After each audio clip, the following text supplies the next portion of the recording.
Pixel art is such a hard thing to get perfectly, but when you do, it can look stunning. For years, video games have been bound to this restriction, but some developers have chosen to not look at this as a restriction, but an advantage. And I think Pokemon is a perfect example of this. Over the years, the sprites have gotten more and more detailed, and it's really impressive how expressive and full of life they were able to make these old sprites look, especially with how limited they needed to be. Throughout the years, Game Freak really did pour their heart and soul into these sprites. And you can tell, there's so many Pokemon sprites that I absolutely adore. Dragonite had some pretty nice looking sprites. It's the lovable dragon everyone adores compressed into some pixels. What's not to love? Pikachu sprites have always been pretty adorable. I mean, how can you not think it's cute? And Lucario, I've always loved the fighting stances it was put in. It looks like it's ready to battle at any time. Let's take a look at how these Pokemon look with their new 3D models. Oh.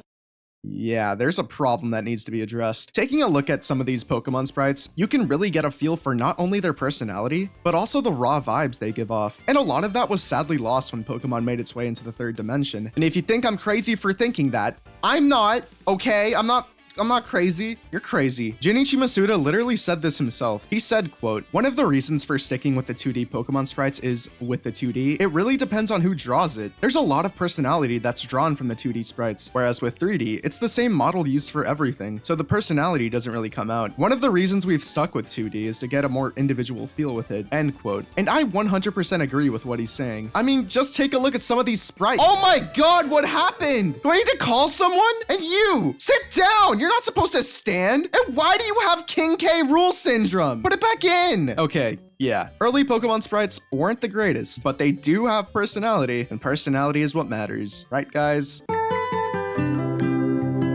my god, I changed my mind. Okay, bad examples. Let's take a look at these instead. Politoed's sprites always looked like it was having the best time of its life. He's so happy. Let's see what his sprite looks like now. All right. Well, what about Marshtomp? It looks pretty charming back then. I wonder what...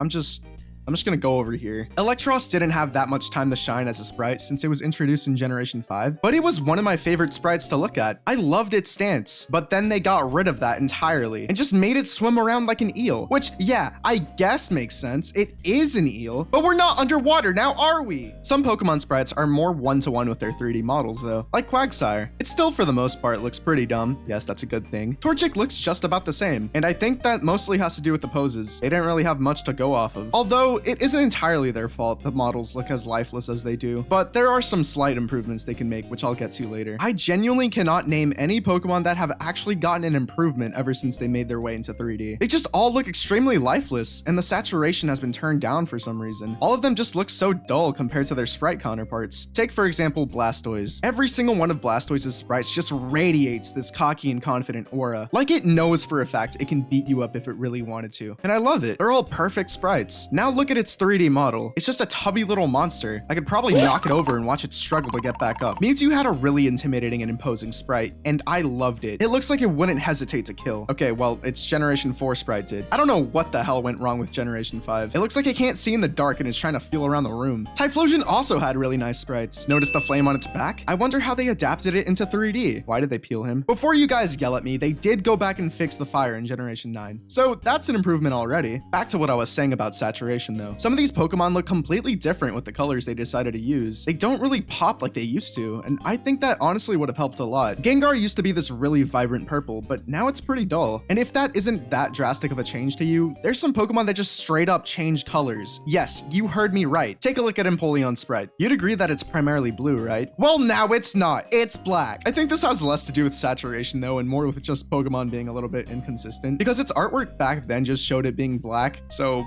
I guess the sprite was wrong. I don't know which one's right, but I think this still proves my point to a certain extent. The colors were just more vibrant. Something I sort of forgot about is that the older Pokemon games used to have different sprites depending on what version you had, and that's just not possible now. I always thought they were really fun to look at and compare. When Pokemon X and Y were first unveiled to the world, people were hyped. While this wouldn't be the first time they've gotten to see their beloved Pokemon in 3D, it was the first mainline game to use 3D models, and all of these models were brand new. At the time, they looked really good, and people were excited for how they'd could build upon it in the future, but they never did. The only recent updates we've seen from their models have been in Scarlet and Violet, and yeah, they do look pretty nice. I can say without a doubt that the new Charizard model looks way better than the old one. But while the models may be improving, I don't think that's what was making the Pokemon feel soulless. It's their animations. Look, I know you've heard about the terrible animations Pokemon puts out, but they have been improving. Scarlet and Violet introduced a lot of new animations for Pokemon, and I really like them. But this problem lies less within those and more with idle animations. In Generation 5, each Pokemon had a short little idle animation, and these were overflowing with personality. I mean, just look at all of these. You really can't say that these aren't better than the new animations we got. They look so static and don't really move at all. And look, I know, it's an idle animation. By definition, they're not supposed to move, but I disagree. I'm gonna throw a wrench in here.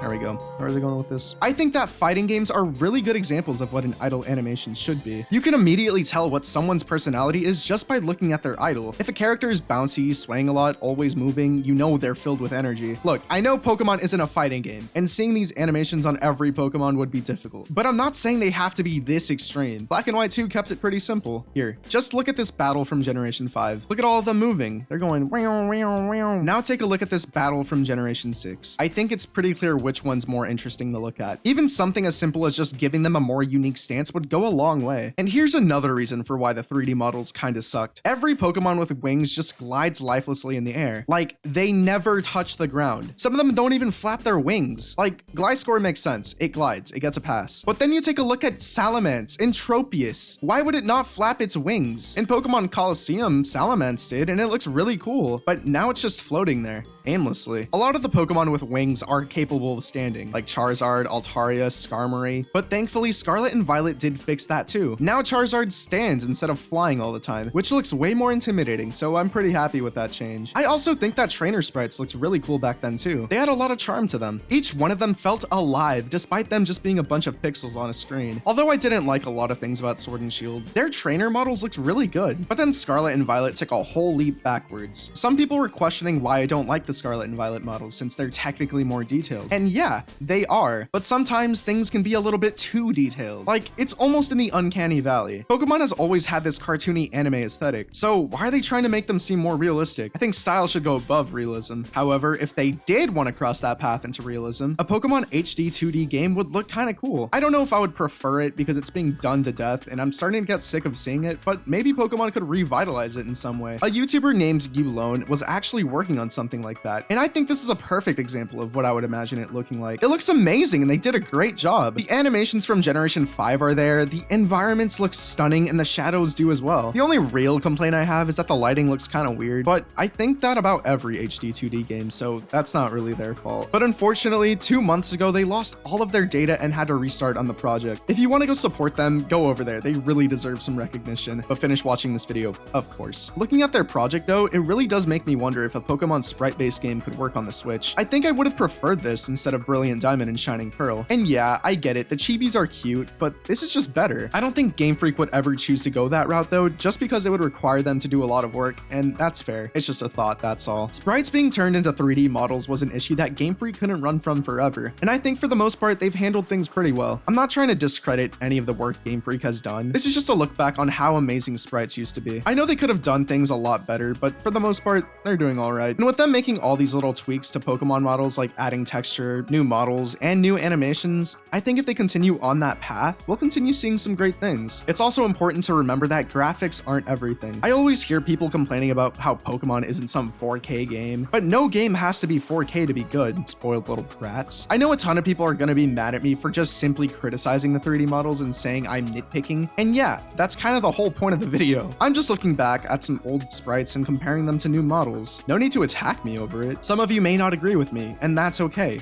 It just simply comes down to preference. And at the end of the day, gameplay takes priority. If your game is fun, I'm gonna play it. It's how Nintendo is so successful. Their games continue to be fun, even if they stagnate in graphics. However, I do think they should improve on their FPS because, oh my god, this is unforgivable. What is the next game gonna be, a slideshow presentation? Thank you for watching, subscribe for more, watch my other videos, bye!